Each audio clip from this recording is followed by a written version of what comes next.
Kung kayo po ay uutusan na maghugas ng puwit, papayag po ba kayo? Baka hindi. Kung babayaran po kayo, 500 pesos po per month, maghuhugas po kayo ng puwit, gusto nyo po? Hindi.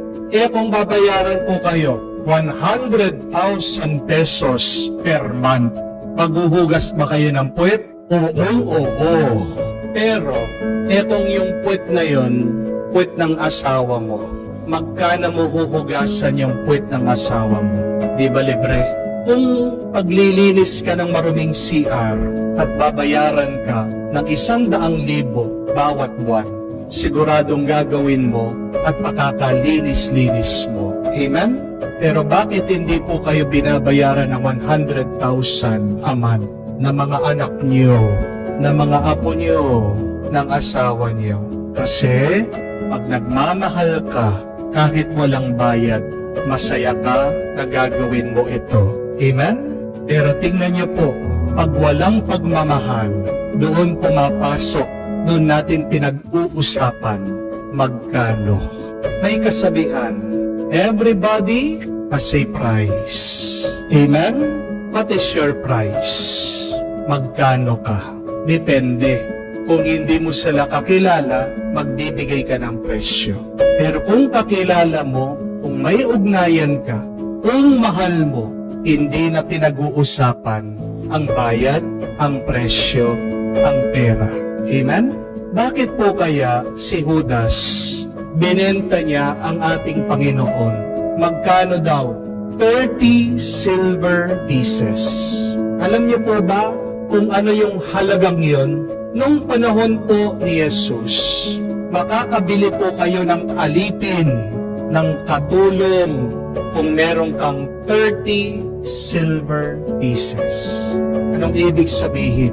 Tinuring lang ni Judas si Jesus bilang isang alipin, bilang isang mababang klaseng katulong.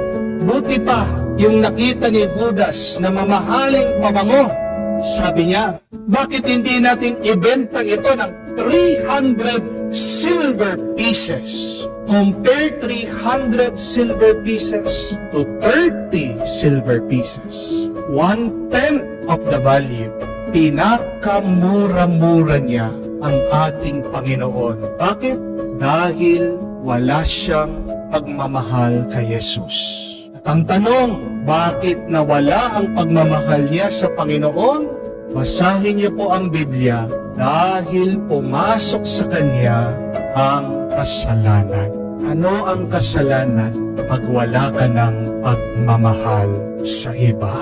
Mag-ingat po kayo pag kayo ay nabubuhay sa pagkakasala. Dahil ano ang magiging motivation mo? Ano ang aasamin mo? Ano ang hahanapin mo? Pera, kayamanan. Yun na nakikita mo na gantimpala sa buhay na ito.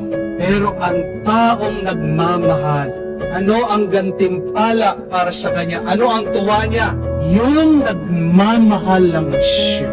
Ang kinatutuwa ng taong nagmamahal ay pag siya ay nagbibigay, pag siya ay nag-aalay, pag siya ay tumutulong, pag hinahati niya ang kanyang sarili para sa iba.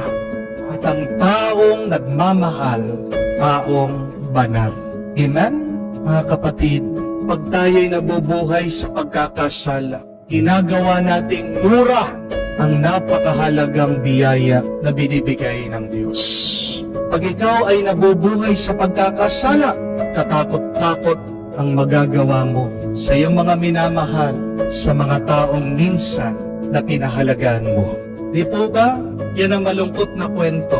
Minsan, merong mga pamilya, kaya nila mag-away-away, magdemandahan para lang sa pera. Ang malungkot na kwento, pag namatay na ang mga magulang, bakit doon pinag-aawayan yung kayamanan?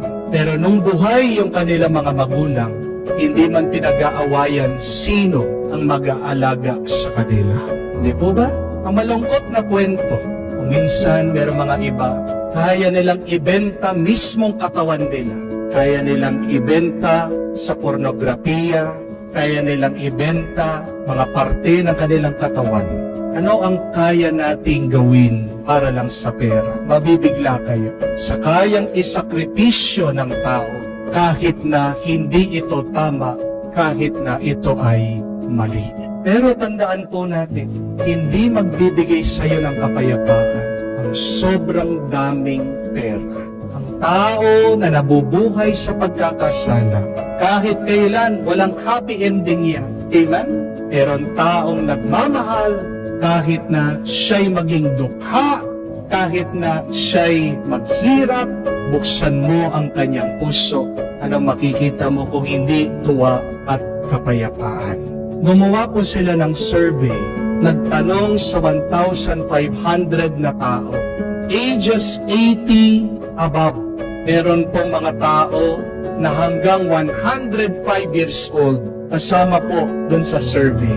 Ang tanong, ano ang maipapayo mo sa mga tao bago ka mamatay? What advice will you give before you die? Alam niyo po, napakaganda ng sagot ng mga matatanda. Merong nagsabi, always choose to be happy. Merong iba nagsabing, enjoy others' company.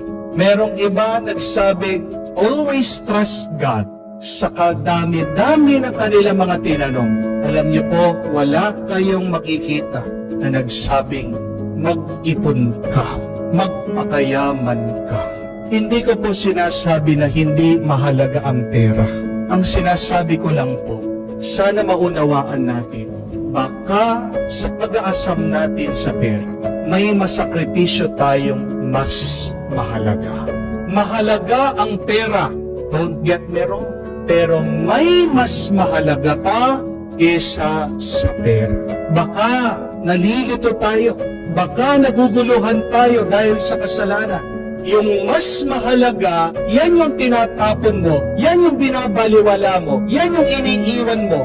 Dahil lang kumbinsido ka na ang pera ay mas mahalaga. Mga kapatid, ang Panginoon, binigay niya ang buhay niya sa atin. Magkano bang binayad natin sa Kanya?